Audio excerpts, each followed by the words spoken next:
Ika-13 kabanata.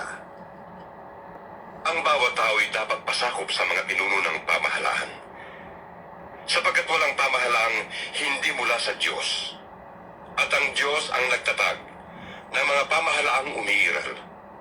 Kaya nga, ang lumalaban sa pamahalaan ay lumalaban sa itinakda ng Diyos, at sila'y parurusahan. Ang mga pinuno ay hindi dapat katakutan ng taong gumagawa ng mabuti. Ang mga gumagawa lamang ng masama ang dapat matakot.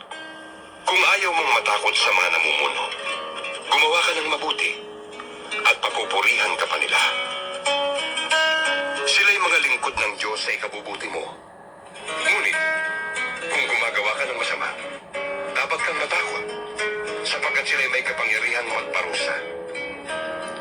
Sila'y mga lingkod ng Diyos na nagpaparusa sa mga gumagawa ng masama. Kaya nga, dapat kayong pasakop sa kanila.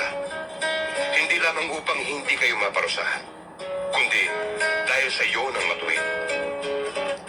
Iyan din ang dahilan kung bakit kayo nagbabayad ng buwis.